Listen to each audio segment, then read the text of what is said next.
Hello friends, welcome to अनुराग खेलिए YouTube channel. और आज हम आपके लिए लेके आए न्यूज़पेपर एनालिसिस 18 अगस्त का। 18 अगस्त की जो पहली खबर है हमारी, वो इलेक्शन कमीशन से रिलेटेड।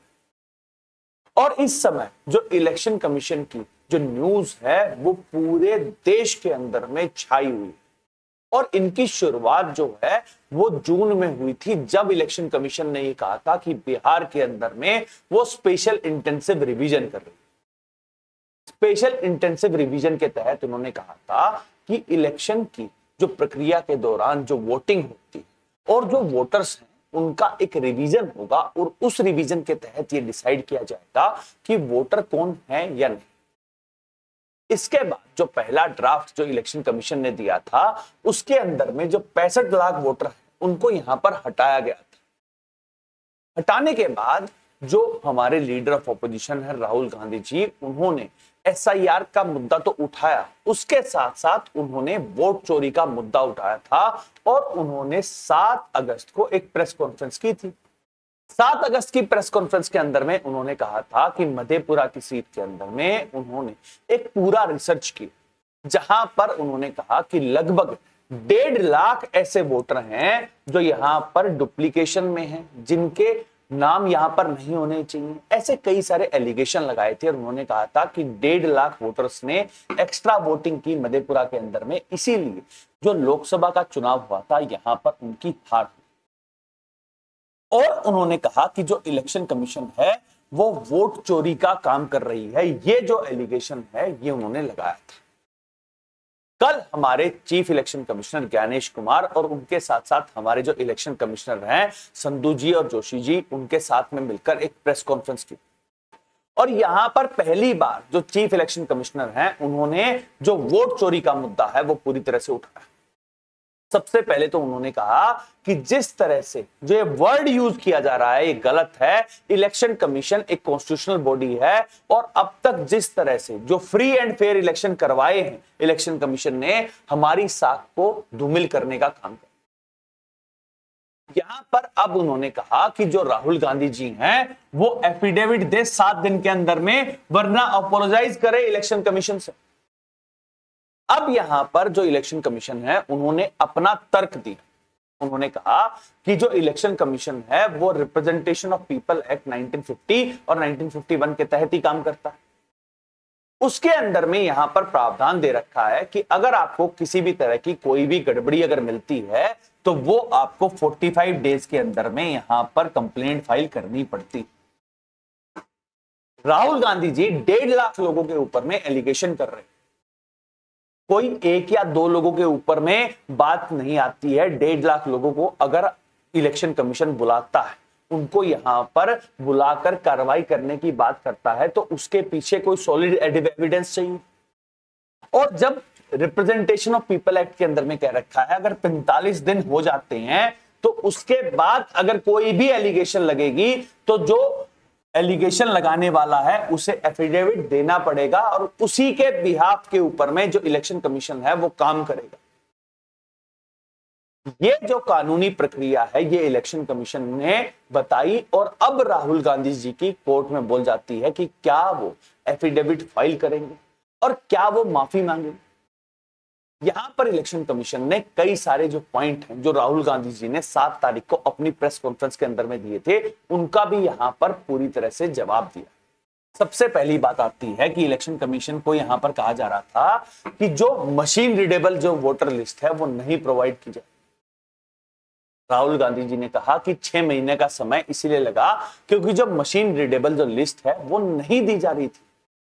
यहां पर इलेक्शन कमीशन ने बताया है कि सुप्रीम कोर्ट का यहां पर ऑर्डर है, और सुप्रीम कोर्ट के ऑर्डर के अनुसार वो मशीन रीडेबल जो डाटा है वो नहीं प्रोवाइड कर सकते। सुप्रीम कोर्ट ने ऑर्डर दे रखा है कि जो वोटर्स हैं उनकी प्राइवेसी को ध्यान में रखते हुए आप ये जो डाटा है ये इस फॉर्म में नहीं दे सकते। इसके बाद उन्होंने कहा कि जो राहुल गांधी जी वो बार बार ये कह रहे हैं कि आपको जो सीसीटीवी है वो फुटेज दे देनी चाहिए। यहां पर इससे पहले एक कानून में बदलाव किया गया था जहां पर ये कहा गया है कि अब 45 दिन तक की जो सीसीटीवी फुटेज है वो रखेगी इलेक्शन कमीशन, उसके बाद उसको हटा देगी। पहले जो तर्क दिया जा रहा था उसके अंदर में कहा जा रहा था कि जो प्रिवेसी है, जो वोटिंग देने है, किसको वोट दिया है, किसने वोट दिया है, ये प्रिवेसी का मामला है। यहां पर एक और जो ग्राउंड है वो ज्ञानेश कुमार जी ने बताया, जहां पर ये कहा कि मोरल ग्राउंड के ऊपर आप कैसे कह सकते हैं प्रिवेसी है, लेकिन जो फीमेल्स आकर यहां पर वोटिंग डाल रही हैं उन सबका आपको वीडियो फुटेज हम किस तरह से प्रोवाइड कर सकते हैं, ये तर्क दिया है ज्ञानेश कुमार जी। यहां पर सिर्फ उन्होंने राहुल गांधी जी की बात नहीं की,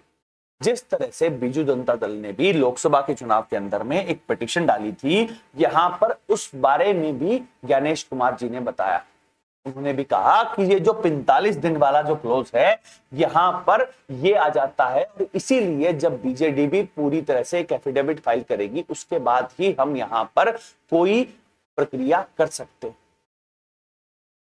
7 तारीख को जब राहुल गांधी जी ने प्रेस कॉन्फ्रेंस की थी, उसके बाद जो अलग अलग स्टेट के जो चीफ इलेक्शन ऑफिसर, जहां पर कर्नाटका, महाराष्ट्र, हरियाणा, उत्तर प्रदेश, जहां के जो वोटर्स की यहां पर बात उठाई थी राहुल गांधी जी ने, उन सब ने राहुल गांधी जी से 7 ही तारीख को यह बात कही थी कि अगर आपको इंक्वायरी करवानी है तो आपको एक एफिडेविट फाइल करना पड़ेगा।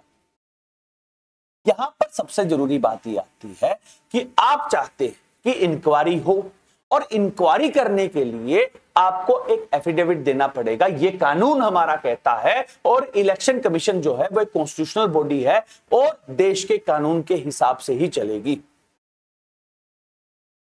राहुल गांधी जी ने कल बिहार के अंदर में जिस तरह से एसआईआर की प्रक्रिया हो रही है, यहां पर एक कैंपेन शुरू किया, जहां पर जो वोट अधिकार रैली जो है वो शुरू कर दी। अब वोट अधिकार रैली के अंदर में राहुल गांधी जी ने कहा कि मुझसे आप एफिडेविट मांग रहे हैं, लेकिन बीजेपी के जो नेता हैं अनुराग ठाकुर, उन्होंने भी यहां पर जो एलिगेशन लगाई थी इलेक्शन कमीशन के ऊपर में, आपने उनसे कोई भी एफिडेविट क्यों नहीं मांगा है।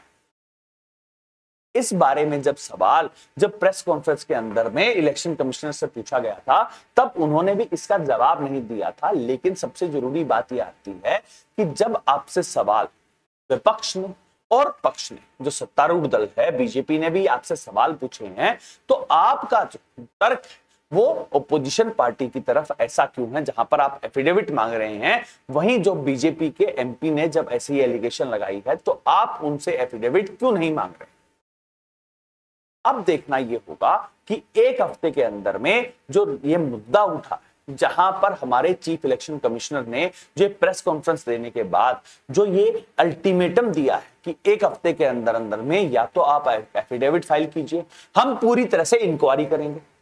राहुल गांधी जी एक तरफ कह रहे हैं कि मुझे चाहिए कि इंक्वायरी हो, अगर इंक्वायरी आप चाहते हैं तो आपको एफिडेविट फाइल कर देना चाहिए, और अगर आपको ये लग रहा है कि आपका जो रिसर्च था वो पूरी तरह से ठीक नहीं है तो आपको अपोलोजाइज कर देना चाहिए।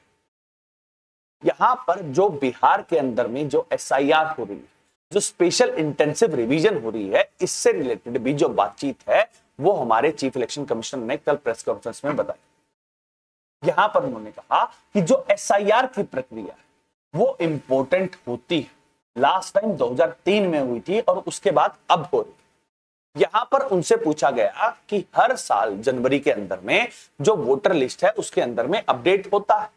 हर एक स्टेट करवाता है, तो यहां पर आपने जो एसआईआर की प्रक्रिया है वो जस्ट इलेक्शन से पहले क्यों की गई। यहां पर चीफ इलेक्शन कमिश्नर ने बताया कि जब इलेक्शंस ही अब होने वाले हैं तो एसआईआर भी अभी होगी। यहां पर उनसे सवाल पूछा गया कि बिहार के अंदर में इस समय बाढ़ के हालात हैं, तो यहां पर किस तरह से जो एसआईआर की प्रक्रिया है वो पूरी हो जाएगी, तो उन्होंने कहा कि एसआईआर की प्रक्रिया पूरी तरह से हो जाएगी और यहां पर इलेक्शन कमीशन पूरी तरह से कार्यरत है। जो ये मुद्दा है बिहार एसआईआर का, ये सुप्रीम कोर्ट के अंदर में भी गया है, और ये मैंने आपको बताया था, जहां पर जस्टिस सूर्यकांत और जस्टिस बाक्षी की जो बेंच है उन्होंने ये कहा है कि 22 तारीख को दोबारा से संज्ञान लेंगे, और उन्होंने ये भी कहा था कि जो आधार कार्ड है उसको एसआईआर के जो 11 डॉक्यूमेंट थे उसके अंदर में इंक्लूड कर देना चाहिए। इस बारे में जो चीफ इलेक्शन कमिश्नर है उन्होंने बताया कि जो 65 लाख जो डिलीटेड वोटर हैं उनका जो डाटा है यहां पर प्रस्तुत कर दिया गया है। जब उनसे यह पूछा गया कि 1 तारीख को हर स्टेट की जो वोटर लिस्ट है वो अपडेट होती, अब 1 तारीख को वोटर अपडेट हो रही थी, तो क्या 1 जनवरी के बाद अब तक 20 लाख वोटर जो है, जो डेड थे, वो हट गए हैं। तो क्या इतने टाइम में 20 लाख वोटर जो है वो मर गए? उन्होंने कहा कि जो वोटर लिस्ट है वो अपडेट होती है, लेकिन जो स्पेशल इंटेंसिव रिवीजन है, यहां पर हर एक वोटर की जांच की जाती है, और अगर कोई मरा हुआ है उसका जो डिलीजन, जो डिलीट करने वाला जो प्रक्रिया है, वो SIR के थ्रू ही होती है। अब यहां पर जो इलेक्शन कमीशन और जो SIR का मुद्दा है, अब वोट चोरी का जो मुद्दा है, ये पूरी तरह से गर्मा चुका है। अब यहां पर जो भी अपडेट होगा वो मैं आपके लिए ले आऊंगा, क्योंकि सबसे जरूरी बात यह है कि 1 हफ्ते का जो समय है, यहां पर राहुल गांधी जी और जो इलेक्शन कमीशन है इसके बीच में क्या संवाद होता है। उसके साथ साथ 22 तारीख को जो सुप्रीम कोर्ट SIR के मुद्दे के ऊपर में जो दोबारा से डिस्कशन करेगा और फाइनली ये देखेगा कि जो इलेक्शन कमीशन जो SIR कर रहा है वो ठीक से कर रहा है या नहीं कर रहा है। फाइनली हमें पता चलेगा कि जो इलेक्शन कमीशन है वो ठीक से काम कर रहा है या नहीं। और इस पूरी प्रक्रिया के दौरान जो भी कुछ घटा, इलेक्शन कमीशन की जो प्रेस कॉन्फ्रेंस थी, कल राहुल गांधी जी ने जो भी कहा, फाइनली आपका क्या वर्डिक्ट है, आप हमें कमेंट करके बता सकते हैं। अब हम चलते हैं नेक्स्ट न्यूज की तरफ। जो नेक्स्ट न्यूज है हमारी, वो हमारे प्राइम मिनिस्टर मोदी से रिलेटेड।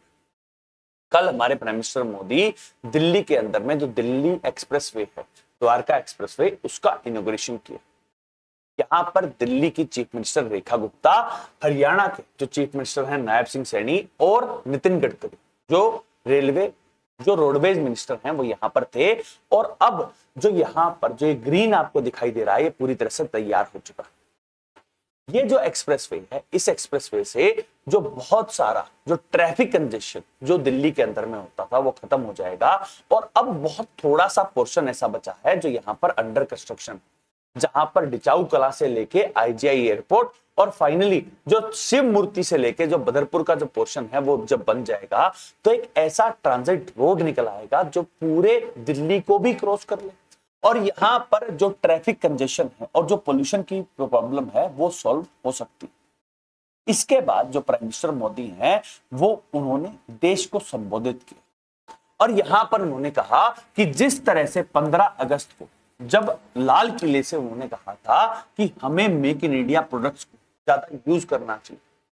जहां उन्होंने कहा था कि जो स्वदेशी मूवमेंट 1905 में जब पार्टीशन ऑफ बंगाल के बाद जो शुरू हुआ था, उसी तरह की मूवमेंट चाहिए जहां पर हम मेक इन इंडिया गुड्स जो हैं उनको ज्यादा परचेज करें। इसी को तजव्वुद देते हुए जो प्राइम मिनिस्टर मोदी हैं, उन्होंने कहा कि हमारे जो मेक इन इंडिया प्रोडक्ट्स हैं उनकी जो क्वालिटी है वो इंप्रूव होती जा रही है, और यहां पर वो चाहते हैं कि हम मेक इन इंडिया प्रोडक्ट्स को ज्यादा से ज्यादा कंज्यूम करें।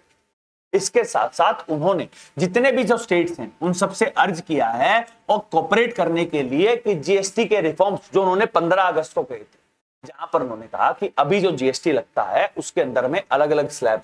जहां पर 0% टैक्स है, फिर 5, फिर 12, 18, 28, ये जो अलग अलग स्लैब्स, इन स्लैब्स को हटाकर 15 अगस्त को हमारे प्राइम मिनिस्टर मोदी ने कहा था कि दिवाली तक वो इन सबको हटाकर सिर्फ 2 स्लैब रखेंगे, एक होगी 5% की और एक होगी 18% की।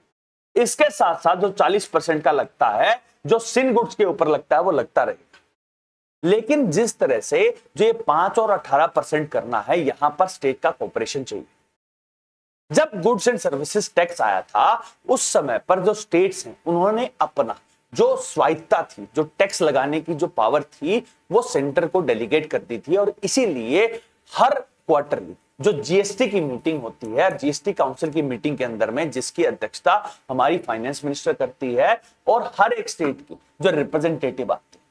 यहां पर उन्होंने कहा कि जब सारे के सारे स्टेट्स मिलकर जो ये दिवाली तक जो एक सेंटर की जो एक मंशा है कि हम यहां पर GST के अंदर में रिफॉर्म करके अब सिर्फ 5 और 18% का ही GST रखें, यहां पर अब स्टेट साथ में आए और उससे जो हमारा विकसित भारत का सपना है उसको हम साकार कर सकें। यहां पर एक बात प्राप्ति है कि अगर GST के अंदर में गिरावट हो, 28% वाले के अंदर में अब 18% और 12% वाले को अगर 5% में आ जाता है, तो उससे जो प्राइसेस हैं उसके अंदर में भी कमी होगी, और प्राइसेस कम होंगे तो हम जो कंज्यूमर्स उनको इसका बेनिफिट मिलेगा और महंगाई के अंदर में भी कटौती होगी। यहां पर कुछ एक्सपर्ट्स का मानना यह है कि जिस तरह से यूएसए ने हमारे ऊपर टैरिफ लगाए, 25% के टैरिफ लग चुके हैं और 25% के जो टैरिफ हैं वो 27 तारीख से लग जाएंगे क्योंकि हम रशियन ऑयल को परचेज कर रहे हैं। यहां पर उसको नलिफाई करने के लिए जो प्राइम मिनिस्टर मोदी हैं वो चाहते हैं कि हम जो प्राइसेस हैं उनको कम करते, और जब जीएसटी कम होगा तो बाहर की कंपनीज भी ये सोचेंगी कि 140 करोड़ लोगों की जो हमारी मार्केट है उसके अंदर में ज्यादा से ज्यादा गुड्स आए, और ज्यादा से ज्यादा गुड्स आएंगे तो यहां पर इन्फ्लेशन भी कंट्रोल रहेगा और जो क्वालिटी है वो भी रह जाएगी। अब हम चलते हैं नेक्स्ट न्यूज की तरफ। जो नेक्स्ट न्यूज है हमारी वो वाइस प्रेसिडेंट से रिलेटेड। 21 जुलाई को हमारे जो वाइस प्रेसिडेंट थे जगदीप धनखड़ जी ने रिजाइन कर दिया और उन्होंने हेल्थ ग्राउंड्स के ऊपर में रेजिग्नेशन दिया था, और उसके बाद जो इलेक्शन कमीशन है उन्होंने अधिसूचना जारी कर दी थी कि वाइस प्रेसिडेंट के इलेक्शन के लिए जो प्रक्रिया है वो चलेगी, और 24 अगस्त को जो डेट है उस दिन तक आप नॉमिनेशन कर सकते हैं। फाइनली जो एनडीए जो इस समय सत्तारूढ़ दल है उन्होंने अपना जो वाइस प्रेसिडेंट का जो कैंडिडेट है वो अनाउंस कर दिया है। जो सीपी राधाकृष्णन जो इस समय महाराष्ट्र के गवर्नर हैं उनको वाइस प्रेसिडेंट कैंडिडेट के तौर पर यहां पर रखा गया है। राधाकृष्णन जी तमिलनाडु के त्रिशूर डिस्ट्रिक्ट से हैं और 2 बार मेंबर ऑफ पार्लियामेंट रहे हैं 1998 से लेके 2004 तक, और यहां पर तमिलनाडु की कोयंबटूर सीट से वो जीतकर एमपी बने थे।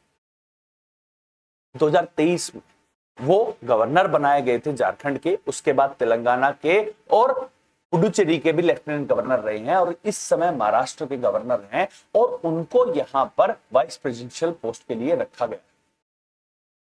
राधाकृष्णन जी आरएसएस बैकग्राउंड से हैं, बीजेपी जो तमिलनाडु की है उसके प्रेसिडेंट रहे हुए हैं, और यहां पर उनको जो कैंडिडेट के तौर पर रखा है इसका समर्थन जो एनडीए के घटक दल हैं उन्होंने भी दिया है, जहां पर टीडीपी पार्टी के जो एन चंद्रबाबू नायडू हैं उन्होंने इसका समर्थन दिया है, चिराग पासवान ने इसका समर्थन दिया है, और जीताराम मांझी हैं उन्होंने भी इसको सपोर्ट किया। अब इस सपोर्ट से ये लग रहा है कि जो एनडीए का जो कैंडिडेट है राधाकृष्णन जी वही यहां पर वाइस प्रेसिडेंट बनेंगे। वाइस प्रेसिडेंट का जो इलेक्शन होता है इसके अंदर में हमारे जो एमपीज होते हैं वो सारे के सारे वोटिंग करते हैं।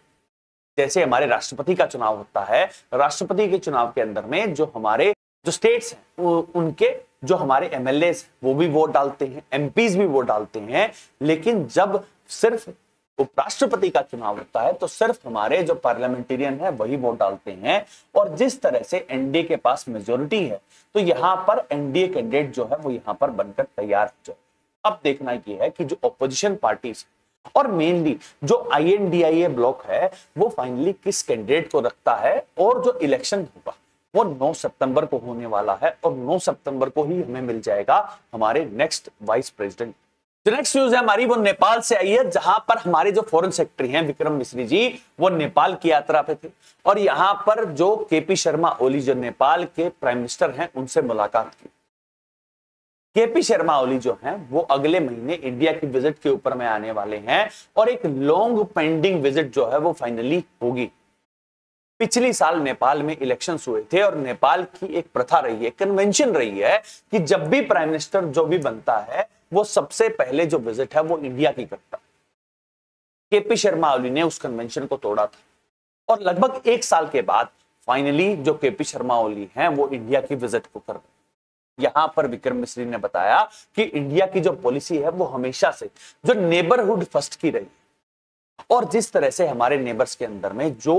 परिवर्तन होगा, जैसे बांग्लादेश के अंदर में जो शेख हसीना की सरकार को 5 अगस्त 2024 को हटा दिया गया था, और अब यहां पर मोहम्मद यूनुस की जो सरकार है वो प्रो पाकिस्तान बताई जा रही है।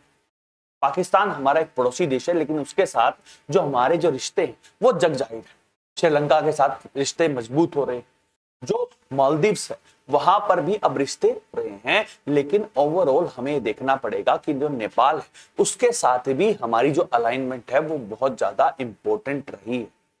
यहां पर एक बात और देखनी पड़ेगी, जो केपी शर्मा ओली है वो कम्युनिस्ट पार्टी से हैं और वो प्रो चाइना बताए जा रहे हैं। इसी वजह से जो उनकी जो विजिट है वो बार बार नहीं हो रही थी, लेकिन फाइनली अब ये विजिट हो रही है और ये इंडो नेपाल रिलेशनशिप के अंदर में एक इंपॉर्टेंट रोल प्ले करने वाला है। जब केपी शर्मा ओली जी आएंगे और उसके जो जो इंपैक्ट होंगे वो हम आपके साथ डिस्कस कर लेंगे। अब हम चलते हैं नेक्स्ट न्यूज की तरफ। जो नेक्स्ट न्यूज है वो पार्लियामेंट से आई। पार्लियामेंट का जो मॉनसून सत्र है वो चल रहा है और यहां पर जो बिजनेस एडवाइजरी कमेटी है उन्होंने ये डिसाइड किया है कि सुधांशु शुक्ला जो कल ही इंडिया आए,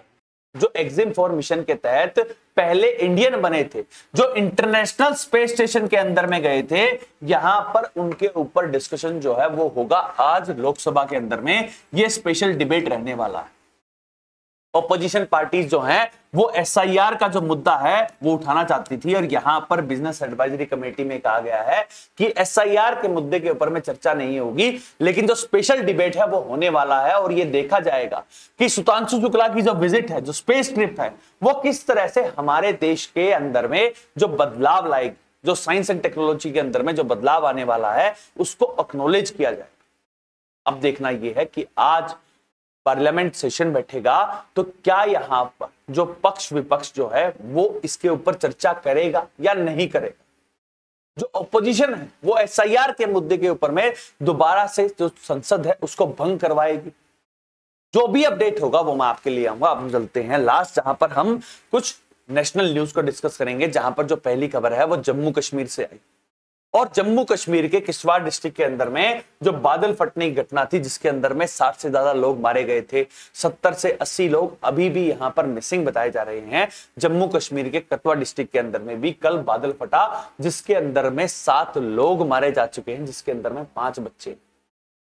यहां पर अब हमें एक प्रॉपर जांच करवानी पड़ेगी जहां पर हमारे साइंटिस्ट बैठे और ये सुनिश्चित करें कि अगर नेचुरल क्लेमिटी होती है तो उसको हम कम से कम जो नुकसान है वो हो। यहां पर जिस तरह से सुप्रीम कोर्ट ने हिमाचल प्रदेश सरकार से ये सवाल पूछे हैं कि क्या आपके डेवलपमेंट के जो कार्य हो रहे हैं उसकी वजह से जो इकोलॉजिकल बैलेंस है वो खराब हो रहा है, यहां पर उसकी भी पूरी तरह से जांच होनी चाहिए। यहां पर जो जम्मू कश्मीर के चीफ मिनिस्टर हैं उमर अब्दुल्ला, उन्होंने कहा कि एक बहुत ही दुखद घटना है और यहां पर जो जम्मू कश्मीर एडमिनिस्ट्रेशन है वो पूरी तरह से काम कर रहा है। एसडीआरएफ एनडीआरएफ की जो टीम्स है यहां पर डिप्लॉय कर दी गई। तो नेक्स्ट खबर आ रही है हमारी वो जुडिशरी से, जहां पर कल हमारे जो चीफ जस्टिस ऑफ इंडिया है बीआर गवई, उन्होंने बॉम्बे हाई कोर्ट की एक और जो सर्किट बेंच है उसको इनॉग्रेट। 18 तारीख से जो कोल्हापुर है वहां पर एक सर्किट बेंच बैठेगी जहां पर एक डिविजनल बेंच और 2 सिंगल बेंच बैठा करेगी।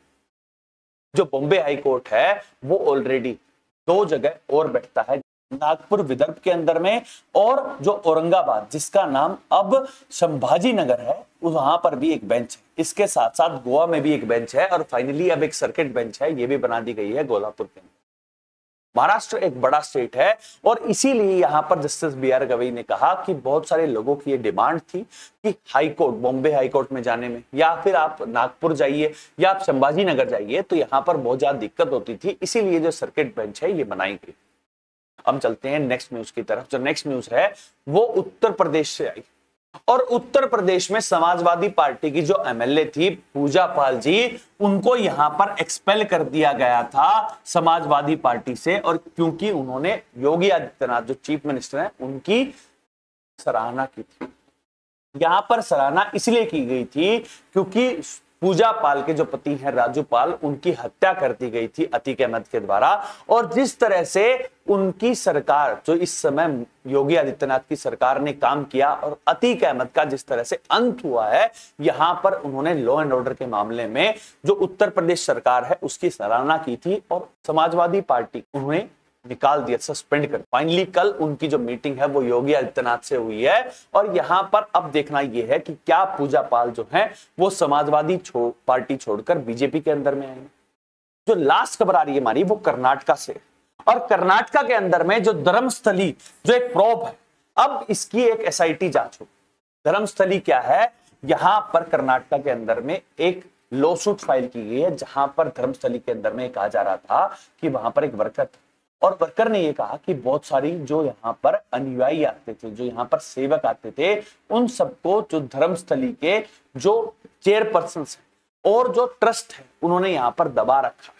ये एक पूरा एक प्रोब लगाया गया था। अब यहां पर जो कर्नाटका के जो होम मिनिस्टर हैं उन्होंने कहा है कि धर्मस्थली का जो भी मैटर है उसके लिए एक स्पेशल इन्वेस्टिगेशन टीम बनाई गई है, और यहां पर उन्होंने कहा है कि जो अपोजिशन पार्टी जो बीजेपी पार्टी है वो इसको पॉलिटिसाइज ना करे, और यहां पर एक प्रॉपर जांच की जाएगी और जांच के बाद ही जो फैसला है वो आएगा।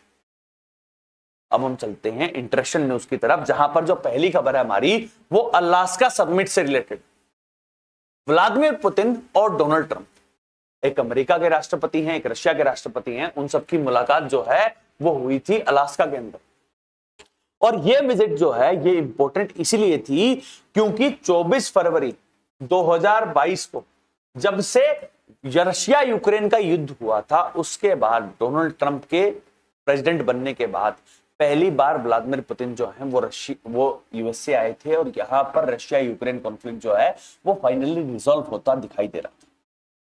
इस मीटिंग के अंदर में अब तक कोई कंक्रीट जो एविडेंस है वो नहीं आया है, लेकिन जो स्टीव विटकॉफ जो स्पेशल एनवॉय है डोनाल्ड ट्रंप के, उन्होंने कहा कि जो व्लादिमीर पुतिन है वह बात मान गए हैं कि जिस तरह से नेटो का एक आर्टिकल 5 है उसी तरह का एक एग्रीमेंट जो है वो यूक्रेन के साथ किया जा सकता है। लेकिन ये बात जो है ये यूएसए की तरफ से आई है, रशिया की तरफ से इस बात की कोई भी पुष्टि नहीं की गई। इसके साथ साथ उन्होंने कहा कि जो रशिया है वो भी मानता है कि जो लेजिस्लेटिव कमिटमेंट है वो कुछ ना कुछ करनी पड़ेगी यूक्रेन के साथ। इसी बीच में जो यूरोपियन यूनियन है जो यूक्रेन के एक स्तंभ के तौर पर खड़ी थी, यहां पर उन्होंने कहा है कि वो अब ज्वाइन करेगी वॉर टॉक्स को, और पूरा यूरोपियन यूनियन जो है वो यूक्रेन के साथ है, और यूक्रेन के साथ अब डोनाल्ड ट्रंप से मुलाकात करेंगे ताकि जो रशिया यूक्रेन कॉन्फ्लिक्ट है उसका जो भी रिजोल्यूशन निकलेगा उसको फाइनली हमें पता चल सके। जो नेक्स्ट खबर आ रही है वो भी यूनाइटेड स्टेट से है, जहां पर न्यूयॉर्क के अंदर में जो एक गन डाउन हुआ, एक शूट डाउन हुआ, और जिसके अंदर में 3 लोग जो है मारे गए हैं, 8 इंजर्ड है। यहां पर सबसे जरूरी बात यह आती है कि यूएसए जो अपने आप को फ्री कंट्री और डेमोक्रेसी का सबसे बड़ा पैरोकार बताया जा रहा है, यहां पर जिस तरह से गन कल्चर चलता है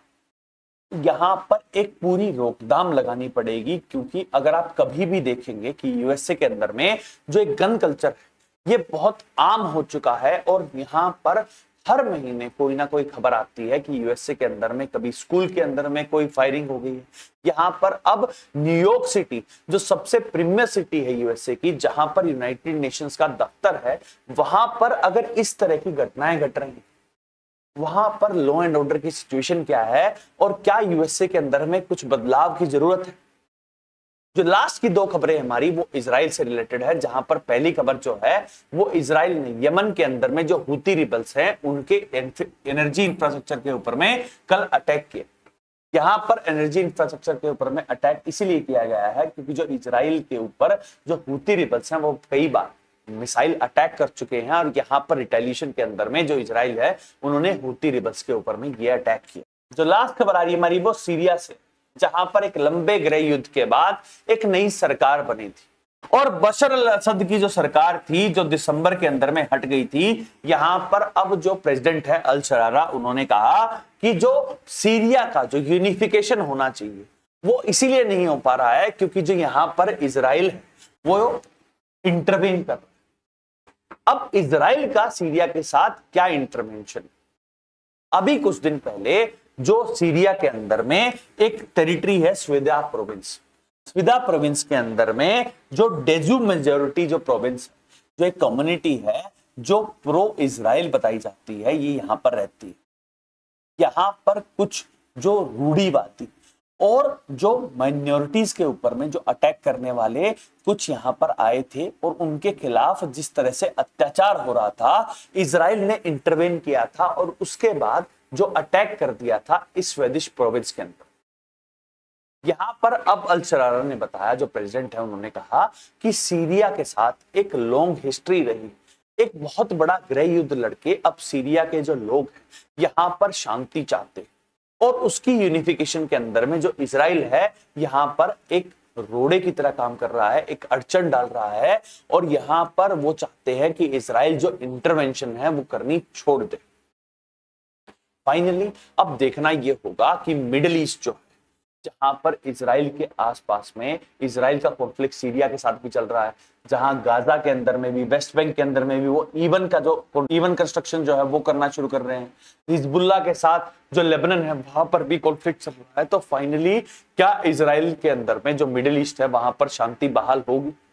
और जो भी अपडेट होगा वो मैं आपके लिए आऊंगा। That's all for today, thank you very much and please subscribe to Anurag Khelia YouTube channel. Thank you.